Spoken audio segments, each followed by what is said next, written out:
गुरुभ्यो नमः। हरिः ओम्। गणानां त्वा गणपतिगुं हवामहे कविं कवीनामुपमश्रवस्तमम् ज्येष्ठराजं ब्रह्मणां ब्रह्मणस्पत आनः शृण्वन्नोतिभिः सीदसादनम्। श्रीमहागणाधिपतये नमः। सदाशिवसमारम्भां शङ्कराचार्यमध्यमाम् अस्मदाचार्यपर्यन्तां वन्दे गुरुपरम्पराम्। श्रुतिस्मृतिपुराणानाम् आलयं करुणालयम् नमामि भगवत्पादशङ्करं लोकशङ्करम्। नारायणं नमस्कृत्य नरं चैव नरोत्तमं देवीं सरस्वतीं व्यासं ततो जयमुदीरयेत्। జై గురుదేవ్. 9వ శ్లోకం చూడాలి, చదువుదాం. యోగి యుంజీత సతతం ఆత్మానం రహసి స్థితః ఏకాకీయత చిత్తాత్మా నిరాశీర పరిగ్రహః. ఇది 10వ శ్లోకం, అక్కడ నెంబర్ తప్పు ఉంది. నిన్న యోగారూఢుని లక్షణాలు చెప్తూ జ్ఞాన విజ్ఞాన తృప్తాత్మ కూటస్థ విజితేంద్రియ ఆ శ్లోకం చూసాము. తర్వాత సుహృన్ మిత్రార్యుదాసీనం మధ్యస్థ ద్వేష్య బంధుషు సాధుష్వపి చ పాపేషు సమబుద్ధి విశిష్యతే. సో మనసులో సమబుద్ధి కలిగిన వాడు అందరికన్నా స్పెషల్. అన్ని జీవుల ఎడల మనసులో సమబుద్ధి, అందరిలోనూ అదే పరమాత్మ ఉంది అని దర్శించగలిగిన వాడు యోగారూఢుడిలో స్పెషల్ కేటగిరీ అని నిన్న 9వ శ్లోకంలో అక్కడ దాకా వచ్చింది. అది చెప్పి ఇప్పుడు దీనికి అవతారిక చూద్దాము. అతః ఏవం ఉక్త ఫల ప్రాప్తయే. అయితే ఆ ముందు శ్లోకంలో ఏం చెప్తున్నారు? యోగారూఢుల్లో కూడా, అంటే అరురుక్షు యోగారూఢుడు అని 2 స్టేజ్లు చెప్పారు. అరురుక్షు అంటే కొండ ఎక్కదలిచిన వాడు, అంటే ఈ నా మనసులో ఒక రకమైనటువంటి పర్మనెంట్ స్ట్రెస్ లేకుండా ఉండుట, పర్మనెంట్ సుఖాన్ని నేను అనుభూతికి తెచ్చుకోవాలి, నా స్వరూపాన్ని నేను అర్థం చేసుకోవాలి అని సాధన మొదలుపెట్టిన వ్యక్తి ఆరురుక్షువు. సాధన మనసులో కాస్త సాధన కొంచెం గట్టిపడి నేను కర్తను కాను అన్న అనుభవము మనసులో వస్తున్నప్పుడు యోగారూఢుడు అవుతుంది. అయితే యోగారూఢుడు అయినప్పటి వాళ్ళల్లో కూడా వాళ్ళందరిలోకి శ్రేష్ఠుడు ఎవడు అంటే సమబుద్ధి ఉన్నవాడు. సమబుద్ధి విశిష్యతే. ఆ సమబుద్ధియే ఉత్తమమైనటువంటి ఫలం, చెప్పినటువంటి ఫలము. మనసులో సమబుద్ధి కలుగుటయే దీనికి ఫలము. ఈ ఆరురుక్షువు చేసే సాధనకి ఫలం ఏమిటంటే మనసులో సమబుద్ధి, అంటే అంతఃకరణ శుద్ధి కలుగుట. అంతఃకరణ శుద్ధి కలిగితే మనసులో సమబుద్ధి నెలకొల్పబడుతుంది. అంటే అన్ని జీవులలోనూ కూడా అదే పరమాత్మ ఉన్నది అని క్లియర్గా కనిపిస్తూ ఉంటుంది. ఆ ఉక్త ఫలము ఏ విధంగా ప్రాప్తిస్తుంది అంటే దానికి చెప్తున్నారు మళ్ళీ. ఆ ఉక్త ఫల ప్రాప్తయే ఏం చేయాలి? అయితే సమబుద్ధి మనసులో నెలకొల్పబడడానికి ఏం చేయాలి అంటే యోగి అవ్వాలి. యోగి యుంజీత సతతం ఆత్మానం రహసి స్థితః ఏకాకి యతచిత్తాత్మ నిరాశీ అపరిగ్రహ. శ్రీకృష్ణుడు భగవద్గీతలో చాలాసార్లు చెప్తాడు మనకి, యోగి భవ అర్జున. యోగులము కావాలి అంటాడు. ఏది చేసినా కూడా దాన్ని యోగం కింద తీర్చిదిద్దుకోవాలి. యోగము అంటే మనసులో సమత్వ భావము, అదే యోగం. చెప్పారుగా ఆల్రెడీ. యోగం అంటే కర్మలలో కుశలము యోగం అని చెప్పారు, మనసులో సమత్వ బుద్ధి యోగం అని చెప్పారు. దానికి ఆల్రెడీ యోగ శబ్దానికి ఆ విధంగా 2-3 రకాలుగా డిఫైన్ చేశారు ఆల్రెడీ. అయితే యోగులము కావాలి అంటే కర్మ చేసిన కర్మలని కర్మయోగంగా తీర్చిదిద్దుకోవాలి. ఏ విధంగా దిద్దుకోవాలి? ఫలము మీద అపేక్ష వదిలేసి బ్రాడర్ ప్రయోజనం, చేసే కర్మలలో బ్రాడర్ ప్రయోజనాన్ని దృష్టిలో పెట్టుకో ప్రతి పనిని కూడా కర్తవ్య కర్మ కింద మార్చేసుకుని కామ్యకర్మలను తగ్గించుకుని ఆ విధంగా కర్మయోగాన్ని కర్మలను కర్మయోగముగా తీర్చిదిద్దుకోవాలి. భక్తి ఉంటే దాన్ని భక్తి యోగంగా తీర్చిదిద్దుకోవాలి. రాబోతోంది భక్తి యోగము 7వ చాప్టర్ నుంచి భక్తి యోగం యొక్క డిస్కషన్ రాబోతోంది. సో అక్కడ యోగమును భక్తి యోగముగా ఎలా తీర్చిదిద్దుకోవాలి చెప్తాడు. అంటే ప్రతి పని ఈశ్వరార్పణ బుద్ధితో చేయుట. ఈశ్వరుని యొక్క పని ఈశ్వరుని కొరకు చేస్తున్నాను, అది భక్తి యోగం. తర్వాత జ్ఞానాన్ని జ్ఞానయోగముగా తీర్చిదిద్దుకునుట. సో ఏది చేసినా కూడా దాన్ని యోగము కింద తీర్చిదిద్దుకోమని చెప్తున్నాడు శ్రీకృష్ణుడు. చాలాసార్లు వస్తుంది యోగి భవ. అయితే యోగి ఏం చేయాలి? యోగి అయి యుంజిత. యుంజిత అంటే ధ్యానము చేయుట. దేనిని ధ్యానించాలి యోగి అంటే? ఆత్మానం యుంజిత. అయితే ధ్యానము చేయుట, ఆత్మను అంటే తన స్వరూపమును ధ్యానించుట, తన స్వరూపమును పరిశీలించుకొనుట. అది సో అది చేయాలి. ఎప్పుడు చేయాలి? సతతం, ప్రతిరోజు చేయాలి. సతతం అంటే ప్రతి నిమిషము అని అర్థం చేసుకోకూడదు. సతతం అంటే ప్రతిరోజు చేయాలి. ప్రతిరోజు ధ్యానం చేయాలి. దేన్ని ధ్యానించాలి? తన స్వరూపాన్ని ధ్యానించాలి. అయితే సాధారణంగా ధ్యానము అందరము చేస్తాం. ధ్యానము అంటే ఏంటి? ధ్యానము అంటే ఒకే అంశంని మీద ఆలోచించుట, నాన్ స్టాప్గా, బ్రేక్ లేకుండా ఒకే అంశాన్ని ఆలోచించుట. అయితే సాధారణంగా మనం కళ్ళు మూసుకొని కూర్చుంటే ఒక అంశం మీద ఉండదు ఆలోచన. ఆ మనసు అటు ఇటు అటు ఇటు గెంతులేస్తూ ఉంటుంది. ఒక ఆలోచన తర్వాత ఇంకొక ఆలోచన తర్వాత ఇంకొక టాపిక్ వెళ్ళిపోతుంది, అక్కడి నుంచి ఇంకో టాపిక్ వెళ్ళిపోతుంది. అలాగా 10 టాపిక్ల మీద తిరిగేస్తుంది ఓ నిమిషం కళ్ళు మూసుకొని కూర్చుంటే. సో అలా అది ధ్యానం అవ్వదు. ఎందుకంటే అక్కడ మనసు యొక్క అటెన్షన్ డివైడెడ్గా ఉంది. మనసు చెల్లాచెదరైపోయి ఆ, అన్ని అన్ని చోట్ల పాకేసి ఉంది. అలాగా కాదు, ఒకే ఆ, ఒకే టాపిక్, ఒకే థాట్, మళ్ళీ మళ్ళీ మళ్ళీ మళ్ళీ. యోగసూత్రాల్లో డెఫినేషన్లో ధ్యానం అంటే ఒక నూనె చుక్క పడినట్టు. ఇప్పుడు నూనె చుక్క పడుతోంది అనుకోండి, చూడండి, నూనె ధార పడినట్లు, చుక్క కూడా కాదు, నూనె ధార పడినట్టు ఒకే అంశము మీద ఆ మనసు ఏకాగ్రమై ఉండుట, అది ధ్యానం అంటే. అయితే ధ్యానము స- బాహ్యమైన విషయముల మీద చేయుట కాకుండా బాహ్యమైన విషయములు కూడా చేయొచ్చు. ఇప్పుడు ఏమన్నా మనము ఆ, ఒక ఒక పని ఏదైనా చేయాలనుకుంటున్నాం అనుకోండి, ఆ పని ఎలా చేయాలి అనే ఆలోచన ఉండొచ్చు. ఒక పనిలో చాలా నిమగ్నం అయిపోయి ఉన్నాం అనుకోండి ఆ పని చేయటంలో, అది ధ్యానమే. ఎందుకంటే ఒకటే ఆలోచన నూనె ధార కింద నడుస్తోంది మనస్సులో. అలా ఉన్నా కూడా అది ధ్యానమే. అయితే ఇక్కడ ధ్యానము దేని మీద చేయమంటున్నాడు శ్రీకృష్ణుడు? ఆత్మానం, తన స్వరూపము మీద. అంటే సంసారములో ఉండే విషయాల మీద కాకుండా తన స్వరూపం మీద ధ్యానం చేయట. అంటే ఇంద్రియముల యొక్క విషయముల మీద కాకుండా వాటి మీద కూడా చేయొచ్చు. ఇప్పుడు ఏదైనా ఒక ఒక ప్రాజెక్ట్ చేయాలి, లేకపోతే ఒకటేదో ఒక ఒక పని, ఇంపార్టెంట్ పని చేయాలి అంటే ఆ పని ఎలా చేయాలని దాని మీద కూడా చేయొచ్చు. పూర్తిగా పరిశీలించి దాని మీదనే ఆలోచన పెట్టచ్చు. కానీ అలా సంసారంకి చెందిన విషయముల మీద కాకుండా తన ఆత్మస్వరూపం మీద ధ్యానము చేయుట, దానికి అది చేయాలి అంటున్నారు. రోజు చేయాలి. సతతం యుంజీత, ఆత్మానం సతతం యుంజీత.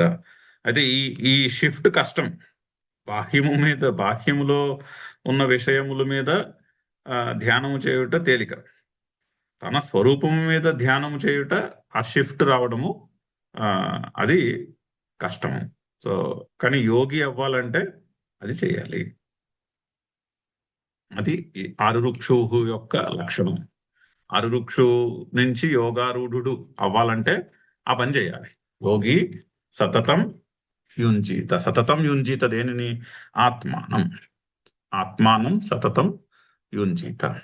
పైగా రహసి స్థిత. సో అంటే ఒక ఆ కామ్గా ఉండే ప్లేస్ లో కూర్చుని అని అర్థం. కామ్గా ఉండే ప్లేస్ లో డిస్టర్బెన్స్ అది లేకుండా రహసి స్థిత.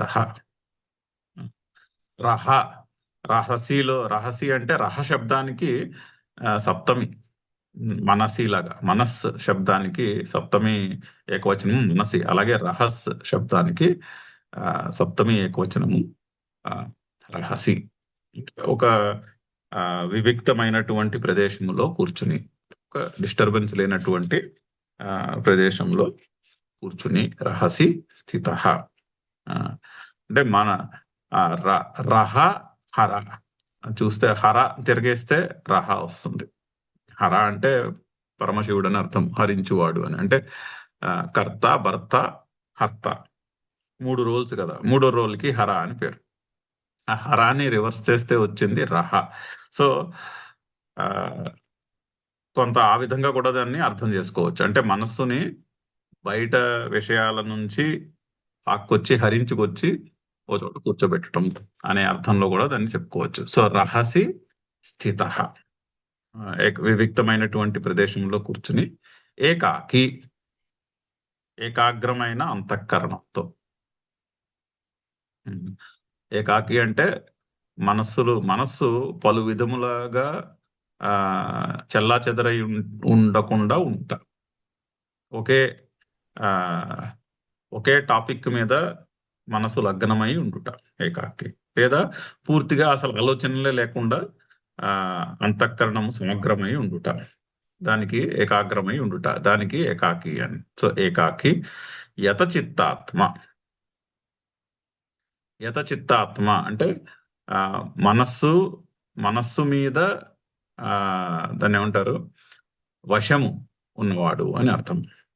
సో యతచిత్తాత్మ నిరాశీహి. నిరాశీహి అంటే కోరికలు లేకుండా. అపరిగ్రహ అంటే అంటే బయట విషయముల మీద పరిగ్రహ అంటే పట్టుకోవడం, అంటే విషయముల మీద ఆసక్తి కలిగి ఉండుట. విషయముల మీద ఆసక్తి లేకుండుట అపరిగ్రహ. ఏ విషయముల మీద ఆసక్తి లేకుండా ఉండుట. ఆ విధంగా కూర్చుని ధ్యానము చేయాలి, ధ్యానించాలి, ఆత్మస్వరూపాన్ని ధ్యానించాలి. అంటే రోజు ఏదో కాస్త టైం పెట్టుకోవాలి. ఏదో టైంలో ఏదో ఒక టైం చేసుకుని, వీలు చేసుకుని 20 నిమిషాలు 20 మినిట్స్ మినిమం కళ్ళు మూసుకుని కూర్చుని మన స్వరూపం మీద ధ్యానము చేయాలి. ఏదో ఒక మెడిటేషన్ టెక్నిక్ని, బోల్డ్ అని మెడిటేషన్ టెక్నిక్స్ అవైలబుల్ ఉన్నాయి, ఏదో ఒక మెడిటేషన్ టెక్నిక్ అలవాటు చేసుకుని రోజు ధ్యానము చేయాలి అని చెప్తున్నాను. అలా చేసి యోగివి అవుతుంది. అయితే ఈ ధ్యానం చేయటం చాలా ఇంపార్టెంట్. ఎందుకంటే మనసులో ఉన్నటువంటి సంస్కారాలు ధ్యానం చేయటం వల్లే పోతాయి. మన మనసులో ఉన్న రాగద్వేషాలు రెగ్యులర్గా ధ్యానం చేయటం వల్లే ఆ రాగద్వేషములలో మార్పు వస్తుంది. లేకపోతే చాలా కష్టం. అంటే మన అంతఃకరణమే క్లియర్గా లేదనుకోండి, మనం చేసే పనులు కూడా ఏవి క్లీన్గా ఉండవు. క్లీన్గా ఉండటం కష్టం అవుతుంది. ఇప్పుడు చూడండి, ఒక బల్లని తుడవాలనుకోండి, బల్ల మీద మట్టి ఉంది, తుడవాలంటే ఒక నీట్గా శుభ్రంగా ఉన్నటువంటి గుడ్డను పట్టుకొచ్చి తడిపి తుడవాలి. అంతేనే కానీ మలినమైనటువంటి గుడ్డను పట్టుకొచ్చి తుడిస్తే బల్ల నీట్గా క్లీన్ అవ్వదు కదా. బల్ల శుభ్రంగా అవ్వాలి అంటే శుభ్రమైనటువంటి గుడ్డ పట్టుకొచ్చి తుడవాలి. అలాగే మనం చేసే పనుల్లో మనం పనులు చేసి మిగిలిన ఈ జగత్తులో ఉన్న మిగిలిన విషయాల్ని, మిగిలిన మనుషుల్ని ఉద్ధరించాలి అంటే ముందు మన మనస్సు క్లీన్గా ఉండాలి. మన అంతఃకరణము శుద్ధమై ఉండాలి. మన అంతఃకరణమే శుభ్రముగా లేకపోతే మనం చేసే పనులు శుభ్రంగా ఎలా ఉంటాయి? మనం చేసే పనులు రాగద్వేషములు అవి లేకుండా ఉండవు. మనం చేసే పనులు రాగద్వేషములు లేకుండా శుభ్రంగా ఉండాలి అంటే, శుచిగా ఉండాలి అంటే మన మనస్సు శుచిగా ఉండాలి ఫస్ట్. ఆ అంతఃకరణము శుచిగా ఉండాలి. అంతఃకరణము శుచిగా ఉండాలి అంటే ఒక్కటే మార్గం, ప్రతిరోజు ధ్యానము చేయాలి. ప్రతిరోజు తన స్వరూపం మీద ధ్యానం చేయాలి. అంటే ఏదో ఒక మెడిటేషన్ టెక్నిక్ పట్టుకోవాలి. బయట వస్తువులకు సంబంధించినటువంటి మెడిటేషన్లు కాకుండా మన స్వరూపమునకు సంబంధించినటువంటి మెడిటేషన్ చేయాలి, రోజు ధ్యానము చేయాలి. సో యోగి ఆత్మానం సతతం యుంజీత. ఏ విధంగా రహసి స్థిత. సో చదువుదాం, శంకర్లు ఏ విధంగా ఎక్స్ప్లెయిన్ చేస్తున్నారో చదువుదాం భాష్యం. యోగి ధ్యాయి. సో యోగి అంటే ధ్యానము చేయువాడు అని అర్థం. ఇక్కడ ధ్యాన యోగం గురించి కదా టాపిక్. ఆ విధంగా అక్కడ ధ్యానము చేయువాడు అని అర్థం. అయితే ధ్యానము చేయాలి అంటే కర్మయోగము ప్రైమరీ కండిషన్. యాక్చువల్లీ కర్మయోగము కొంచెం కొద్దిపాటిగా అయినా అలవాటు లేకుండా ధ్యానం కుదరదు. ధ్యానం కుదరాలి అంటే అంటే ఆత్మస్వరూపం మీద ధ్యానం కుదరాలి అంటే బయట జగత్తులో ఉండే వస్తువుల మీద ధ్యానం చేయడానికి కర్మయోగంతో సంబంధం ఉండదు కానీ మన స్వరూపం మీద ధ్యానం కుదరాలి అంటే కాస్త ఆలోచనలు లేకుండా థాట్లెస్నెస్ అనే ఒక స్టేట్ యొక్క ఎక్స్పీరియన్స్ జరగాలి. కొంచెంసేపైనా మనకి ఆలోచనలు లేకుంటుట, మనసు నిలకడగా ఉండుట అనే అనుభవం కలగాలి అంటే కొంత మేరకైనా కర్మయోగము అనుష్ఠానం చేస్తూ ఉండాలి. అందుకని ధ్యాయి అంటే బై డిఫాల్ట్ ఇక్కడ యోగి ధ్యాయి అని ఎక్స్ప్లెయిన్ చేస్తున్నారు. అంటే బై డిఫాల్ట్ కర్మయోగమును అనుష్ఠానం చేస్తున్నవారు అని అర్థం. ఎంతో కొంత మేరకు కర్మయోగం యొక్క అనుష్ఠానం లేకుండా ధ్యానం అయితే కుదరదు. ఎందుకంటే కళ్ళు మూసుకుని కూర్చుంటే మనసు ఆ ప్రపంచంలో ఉండే విషయాల ఎడల వేటి ఎడలైతే ఆసక్తి ఉన్నదో వాటి చుట్టూనే పరిగెడుతూ ఉంటుంది. అందులోనూ ఒక టాపిక్ మీద కూడా నిలవదు, పలు టాపిక్ల మీద పరిగెడుతూ ఉంటుంది మనసు. సో అలా కాకుండా ఉండాలి అంటే కర్మయోగం స్టార్ట్ పాయింట్. సో యోగి అంటే ధ్యాయి అంటే ధ్యానమును సాధన చేస్తున్నవాడు. యుంజీత సమాదధ్యాత్. యుంజీత అంటే మనస్సును సమాధానములో ఉంచువాడు, ఉంచుట అని అర్థం. యుంజీత అంటే ధ్యానము చేయుట ఆర్ మనస్సుని సమాధానములో ఉంచుట. సమాదధ్యాత్ ఎప్పుడు సతతం సర్వదా. అయితే పెద్దలు ఈ సతతం అన్నదాన్ని ప్రతి నిమిషం అనుకుంటా ప్రతిరోజు అని ఎక్స్ప్లెయిన్ చేస్తారు. సో ప్రతిరోజు ధ్యానము చేయాలి. ప్రతి నిమిషం కూడా చేయొచ్చు, కానీ మనందరము గృహస్థలము, మనకి ఇంట్లో ఉద్యోగాలు పనులు అవి ఉంటాయి. సో ఆ పనులన్నీ చేసుకుని ఏదో ఒక టైంలో ఏదో మనకి కుదిరిన వేళలో ఒక 20 నిమిషాలు తీసి పక్కన పెట్టి రోజు ఆత్మస్వరూపం మీద ధ్యానము చేయాలి. ఆత్మానం అంతఃకరణం. సో తన స్వరూపం మీద ధ్యానం చేయాలి. అంతఃకరణం అంటే మనసు యొక్క మనసులో ఏం జరుగుతుందో సాక్షిభావముతో వీక్షించుట, అది కూడా ధ్యానమే. కామ్గా కూర్చుని ఇప్పుడు ఏదో ఒక విషయం మీద ఆందోళన ఉందనుకోండి, మనసులో ఆందోళన నడుస్తుంది, కళ్ళు మూసుకొని కూర్చుని ఆ ఆందోళనను పరిశీలించడం.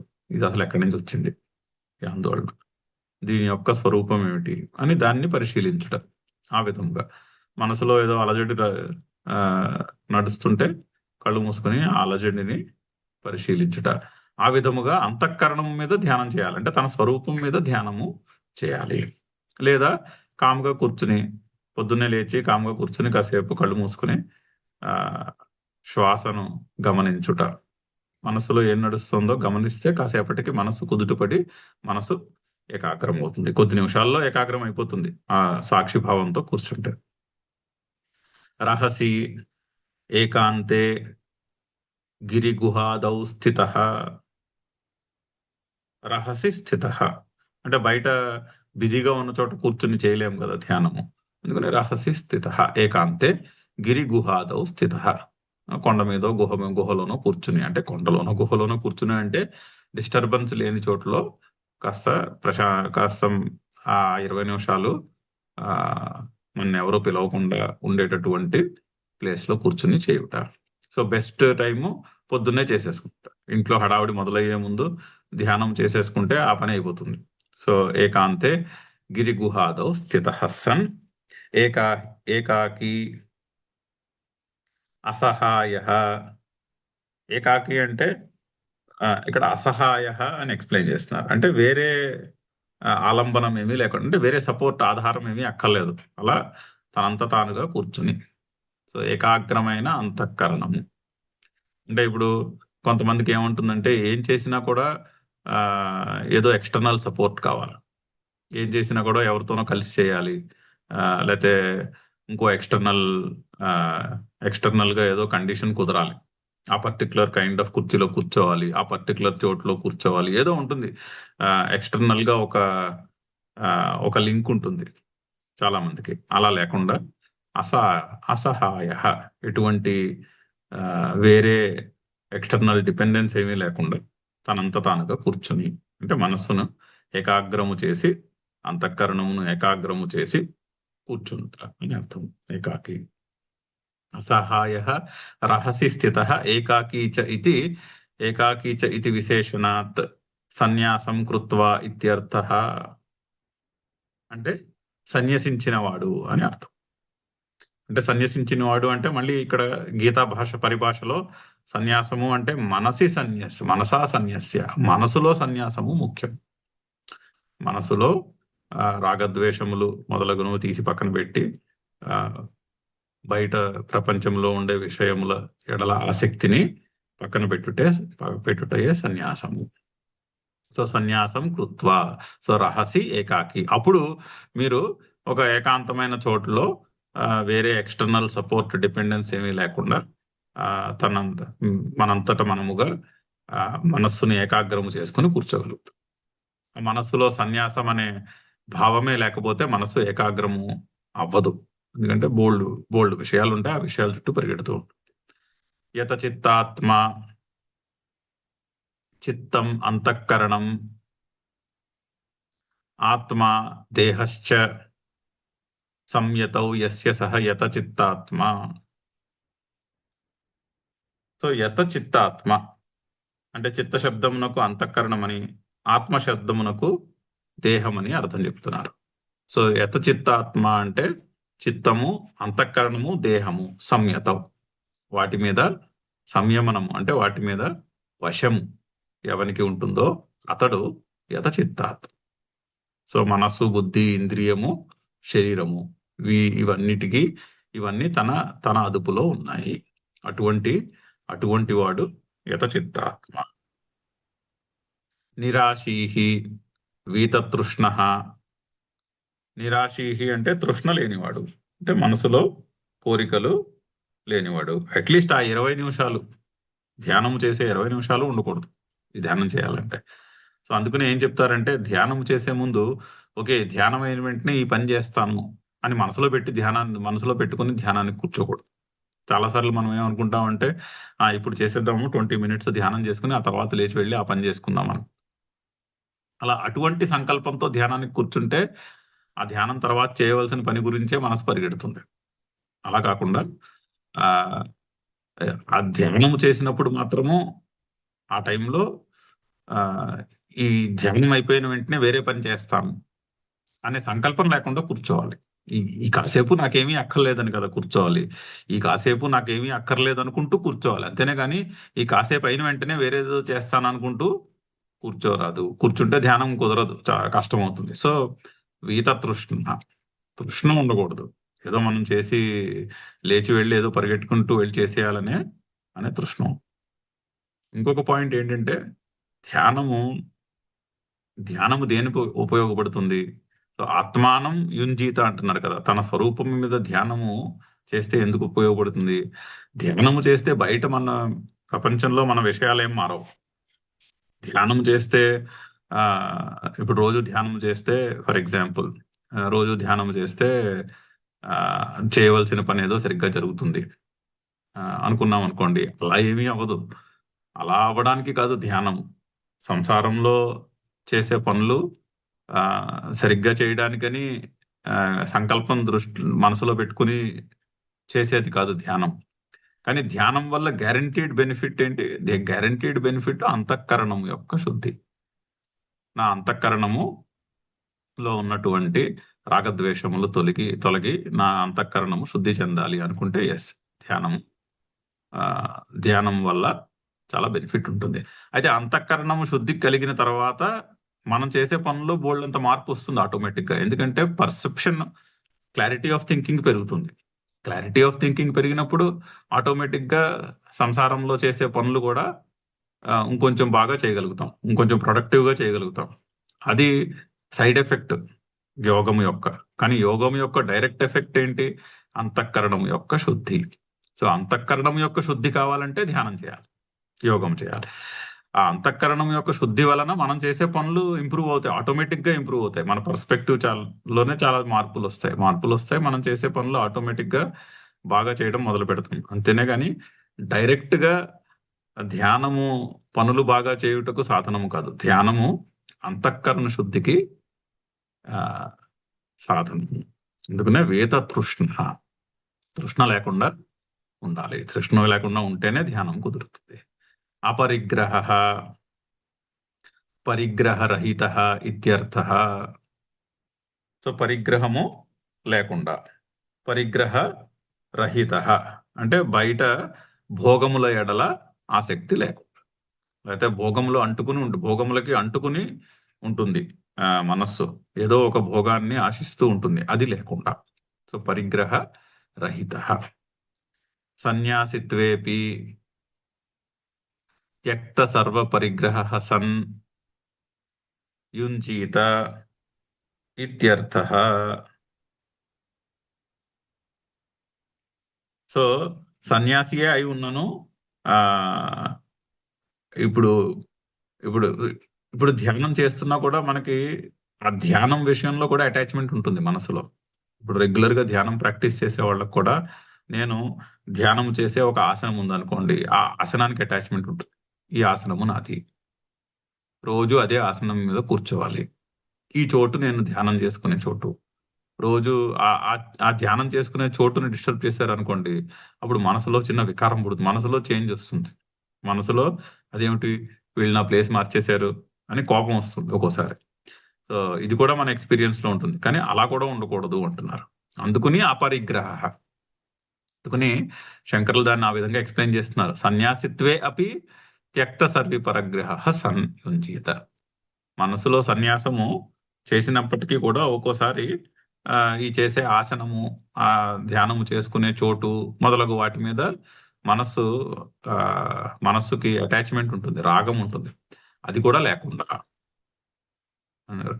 రహసి స్థిత ఏకాకి అన్నారంటే వివిక్తమైనటువంటి ప్రదేశం చూసుకుని, ఇంట్లో ఎక్కడ ఖాళీ ఉంటే అక్కడ ఖాళీ చూసుకుని కూర్చొని ధ్యానం చేసుకోవాలి, అంతేనే కానీ ఇది నేను ధ్యానం చేసే చోటు, రోజు నేను ఇక్కడే ధ్యానం చేస్తాను అనే అటాచ్మెంట్ కూడా లేకుండా. అలా ఉండి చేసుకుంటే అది అనుకూలంగా ఉంటే బానే ఉంటుంది, కానీ అలా లేనప్పుడు కూడా వేరే చోట్ల కూర్చొని ధ్యానం చేసుకోగలగాలి. అది అందుకని అపరిగ్రహ అనే పదంతో అక్కడ శ్రీకృష్ణుడు క్వాలిఫై చేస్తున్నాడు అని శంకర్లు ఎక్స్ప్రెస్ చేస్తున్నారు చక్కగా. సన్యాసిత్వే అపి కూడా, అపి అని ఉందిగా, సన్యసించినప్పటికీ కూడా, పైగా మళ్ళీ అప్పుడు కూడా మళ్ళీ గుర్తు చేస్తున్నారు, త్యక్త సర్వ పరిగ్రహ సన్ యుంజీత ఇది ఇత్యర్థః. అది శ్లోకం. యోగి యుంజీత సతతం ఆత్మానం రహసి స్థితః ఏకాకీయత చిత్తాత్మా నిరాశీర పరిగ్రహః.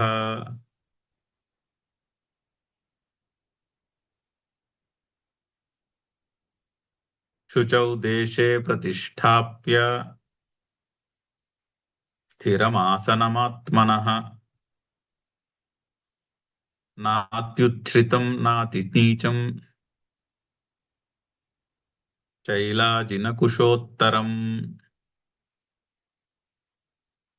సో శుచౌ దేశే ప్రతిష్టాప్య స్థిరం ఆసనం ఆత్మనః నా అతి ఉచ్ఛ్రితం, నాత్యుచ్ఛ్రితం, నా అతి ఉచ్ఛ్రితం, నా అతి నీచం, నాతి నీచం, చైలాజన కుశోత్తరం, అదొకటే పదం.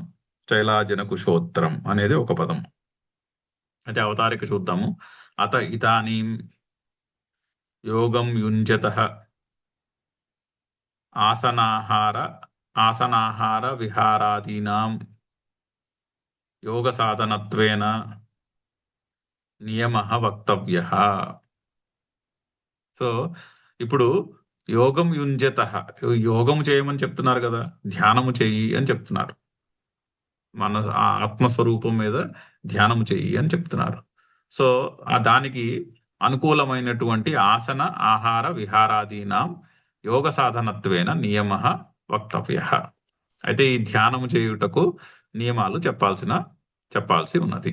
ఆసనం ఏ విధంగా ఉండాలి, ఆహారం ఏ విధంగా ఉండాలి, విహారం ఏ విధంగా ఉండాలి, మొదలగునవన్నీ యోగ సాధనమునకు కావలసినటువంటి నియమములు చెప్పవలసి ఉన్నది. ఇప్పుడు రాబోయే కొన్ని శ్లోకాల్లో ఈ ధ్యానమును సాధన చేయుటకు, ఇక్కడ ధ్యాన యోగము కదా టాపిక్. సో ధ్యానమును సాధన చేయుటకు కావలసినటువంటి నియమాలు చెప్పబోతున్నాడు శ్రీకృష్ణుడు. ప్రాప్త యోగస్య లక్షణం తత్ఫలాది చ ఇత్యతః ఆరభ్యతే. సో అయితే ముందుగా యోగము కుదిరిన వాడికి సిద్ధించే గుణములు చెప్పేశారు. అది చెప్పి ఇప్పుడు ఆసనము, ఆహారము, విహారము మొదలగు వాటి గురించి చెప్తున్నారు. అంతే కదా, ఏదైనా టాపిక్ చెప్పినప్పుడు ముందు ఫలం గురించి చెప్పాలి. అంటే మన మనస్సుని దానికి వేసి కాస్త ఆకర్షించడానికి, ఓకే యోగం చేస్తే మనకి ఇటువంటి ఫలము లభిస్తుంది అని ముందు చెప్పారు. అంతఃకరణము యొక్క శుద్ధి, సమత్వ బుద్ధి నెలకొల్పబడుతుంది అని యోగం యొక్క ఫలము చెప్పి, ఇప్పుడు అంటే ధ్యానము యొక్క ఫలమును చెప్పి, ఇప్పుడు ధ్యాన సాధనకు కావలసినటువంటి నియమాల గురించి చెప్తున్నారు, సాధనాల గురించి చెప్పబోతున్నాడు. తత్ర ఆసనమేవ తావత్ ప్రథమం ఉచ్యతే. అందులో ఫస్ట్ ఆసనం గురించి చెప్తున్నారు ముందుగా. అంటే సో ఆసనం ఎలా ఉండాలి? శుచౌ దేశే ప్రతిష్టాప్య, ఒక శుభ్రముగా ఉన్నటువంటి ప్రదేశంలో కూర్చోవాలి, ఆసనాన్ని వేసుకుని కూర్చోవాలి. స్థిరం ఆసనం ఆత్మన. సో మనిషి మనస్సును, శరీరమును కూడా స్థిరముగా ఉంచుకొని కూర్చోవాలి, స్థిరంగా కూర్చోవాలి, కదలకుండా, మూమెంట్ లేకుండా కూర్చోవాలి. ఆ ఆసనం ఎలా ఉండాలి? నా అతి ఉచ్ఛ్రితం, మరీ ఎత్తుగా ఉండకూడదు. అలాగే నా అతి నీచం, అలా అని మరీ కిందకి ఉండకూడదు, మరీ పైకి ఎత్తుగాను ఉండకూడదు, మరీ లోతుగాను ఉండకూడదు. పైగా చైలాజన కుశోత్తరం, అంటే కృష్ణమృగ చర్మముతో చేసిన కృష్ణమృగ చర్మము దర్భలుతో చేసినటువంటి ఆసనం అయి ఉండాలి. ఐడియల్ గా అటువంటి ఆసనం వేసుకుని అందు మీద స్థిరంగా కూర్చుని ఆత్మాను ఉంజీత, ఆత్మస్వరూపమును కాసేపు ధ్యానము చేయాలి. చదువుదాం, శంకర్ల భాష్యం చదువుదాము. శుచౌ శుద్ధే వివిక్తే స్వభావతః. అంటే శుచి అంటే స్వతహాగానే శుచి అయిన ప్రదేశము, లేదా దాన్ని శుద్ధే ఐదర్ క్లీన్ చేయబడినటువంటి, శుద్ధిపరిచినటువంటి ప్రదేశము, లేదా వివిక్తే స్వభావతః శుద్ధే అంటే తనంతట తానే పరిశుభ్రముగా ఉండే చోటు అని అర్థం. ఇప్పుడు ఎక్కడో కొండల మీదకి అక్కడికి వెళ్ళాం అనుకోండి, అక్కడ చోట్లు బై డిఫాల్ట్ నీట్గా ఉండొచ్చు. మనం ఇంట్లో చేసుకుంటుంటే ధ్యానం చేసే చోటు శుభ్రం చేసుకుని ధ్యానం చేసుకోవాలి అంటున్నారు. సంస్కారతః వా స్వభావతః వా సంస్కారతః వా, ఐదర్ స్వభావతః శుద్ధమైనటువంటి ప్రదేశమై ఉండాలి, లేదా సంస్కరింపబడినటువంటి ప్రదేశమై ఉండాలి. దేశే అంటే స్థానే, అంటే దేశము అంటే స్థానమునందు. ప్రతిష్టాప్య అంటే ఆసనాన్ని అక్కడ ప్రతిష్టాప్య, అక్కడ పెట్టుకుని. స్థిరం అచలం ఆసనం ఆత్మనః, స్థిరముగా ఉండాలి, స్థిరముగా అచలమై ఉండాలి. అంటే అది కూర్చుని, చాలా ఇంపార్టెంట్. జస్ట్ కూర్చుంటే సరిపోదు ధ్యానానికి, అది స్థిరం అన్న మాట చెప్తున్నారు, అచలంగా ఉండాలి. స్థిరం ఆసనం ఆత్మనః అంటున్నారు కదా, స్థిరం అనే పదమును స్పెషల్గా చెప్తున్నారు. జస్ట్ కూర్చుంటే సరిపోదు, మనసులో ఆలోచనలు లేకుండా కూర్చుంటే సరిపోదు, శరీరము కూడా స్థిరముగా ఉండాలి. అంటే ఆసనము యొక్క డెఫినేషన్ లోనే ఉన్నది అసలు స్థిరం. యోగ సూత్రంలో సుఖం స్థిరం ఆసనం, స్థిర సుఖం ఆసనం, స్థిరంగా ఉండాలి. శరీరానికి మరీ కష్టం కలిగించేటట్టుగా ఉండకూడదు. కష్టాన్ని కలిగిస్తే స్థిరంగా ఉండలేం. ఇప్పుడు కూర్చుంటే కాలు తిమిరెక్కిపోతుంది అనుకోండి, అప్పుడు స్థిరంగా కూర్చోలేం కదా, కాసేపు మళ్ళీ కాలుని తిమ్మిరి తగ్గించుకుని మళ్ళీ కూర్చోవాల్సి వస్తుంది. అలా కాకుండా స్థిరంగా కూర్చోవడం అలవాటు చేసుకోవాలి. నా ఆసనం నాత్యుచ్ఛ్రితం నా అతీవ ఉచ్ఛ్రితం, అంటే మరీ ఎత్తుగా ఉన్నటువంటి ఆసనము కాదు, నా అతీవ ఉచ్ఛ్రితం. నాపి అతి నీచం, అలా అని మరీ కిందకి లోతుగా ఉండేటటువంటి ఆసనం కాదు. అది కూడా ఎలా ఉండాలి? తచ్చ చైలాజిన కుశోత్తరం.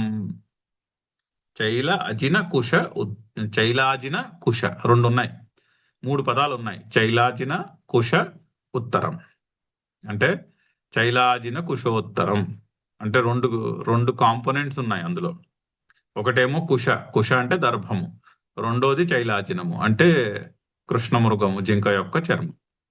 అయితే ఆ చైలాజిన కుశోత్తరాన్ని శంకర్లు ఎక్స్ప్లెయిన్ చేస్తున్నారు. ఆ పదాన్ని రివర్స్ లో అర్థం చేసుకోవాలంటున్నారు. ఉత్తరం అంటున్నారు కదా, ఉత్తరం అంటే రివర్స్ లో వెనక నుంచి చదవమని. అంటే ముందు దర్భల పైన దర్భల మీద జింక చర్మము అని అర్థం. దాని చైలాజిన కుశోత్తరం అంటే కుశము పైన చైలాజినము అని అర్థము. దానిపైన మనము ఆ విధంగా ఉండాలి ఆసనం అని. అందుకు ఆ ఉత్తర శబ్దానికి అర్థం అది. సో చైలం అజినం కుశాశ్చ ఉత్తరే యస్మిన్ ఆసనే తత్ ఆసనం చైలాజిన కుశోత్తరం. అది ఆ సమస్త పదాన్ని అర్థం చేసుకునే పద్ధతి అది. చైలం అంటే అజినం. చైలం అంటే చైలం అజినం అంటే కృష్ణ మృగం యొక్క చర్మము. కుషాహచ దర్భలు ఉత్తరే యస్మిన్, దర్భల మీదన చైలాజినము ఉన్నది. ఏ ఆసనముకైతే ఉన్నదో ఆ ఆసనము చైలాజిన కుశోత్తరం. ఆ సమస్త పదాన్ని అర్థం చేసుకునే పద్ధతి అది. పాఠక్రమాత్ విపరీత అత్ర క్రమ చైలాదీనాం. సో పాఠక్రమాత్ విపరీత, చైలాజిన కుశోత్తరం అన్న సమస్త పదాన్ని చదివిన దానికి రివర్సల్లో చదివి అర్థం చేసుకోవాలి అంటున్నా. ఇప్పుడు ఏంటది అష్టోత్తర శతం అంటాం కదా. అష్టోత్తర శతం అంటే 8కి పక్కన 100 అని అర్థం, అంతే కదా. అష్ట ఉత్తర శతం, కానీ రాసినప్పుడు 8 యూనిట్స్ ప్లేస్ లో రాసి 100ని పక్కన ప్లేస్ లో రాయాలి. 10ని ఆ 1ని 100 ప్లేస్ లో రాయాలి. అది దాని అర్థం. అంటే రివర్స్ లో రాయాలి. కానీ చదివినప్పుడు అష్టోత్తరం 8 నుంచి మొదలు పెడుతున్నాం. చదివినప్పుడు మాత్రము అష్టోత్తర శతం అని చదువుతున్నాం. రాసినప్పుడు రివర్స్ లో రాయమని అర్థం. ఆ ఉత్తర శబ్దం వచ్చింది కాబట్టి మధ్యలో అష్ట ఉత్తర శతం అంటే రివర్స్ లో రైట్ సైడ్ ని 8 రాసి దాని పక్కన 100 అని రాసుకుంటాం. ఇక్కడ కూడా అటువంటి సమస్త పదమే ఇది. చైలాజిన కుశోత్తరం అంటే కుశల మీద చైలాజినము అని అర్థం. పాఠక్రమాత్ విపరీత. కొంచెం గ్రామర్ మధ్యలో మనకి కస్స ఆ చైలాజిన కుశోత్తరం అనే పదాన్ని అలా అర్థం చేసుకోవాలి. కింద దర్భలుండి దర్భల మీద జింక చర్మము ఉండే ఆసనానికి చైలాజిన కుశోత్తరం అని పేరు. ఆ విధంగా కూర్చుని ధ్యానము చేయాలి. చదువుదాం శ్లోకము. శుచౌ దేశే ప్రతిష్టాప్య స్థిరమాసనమాత్మనః నాత్యుచ్ఛ్రితం నాతి నీచం చైలాజిన కుశోత్తరం. ఓం పూర్ణమదః పూర్ణమిదం పూర్ణాత్ పూర్ణముదచ్యతే పూర్ణస్య పూర్ణమాదాయ పూర్ణమేవావశిష్యతే. ఓం శాంతి శాంతి శాంతి. హరి ఓం.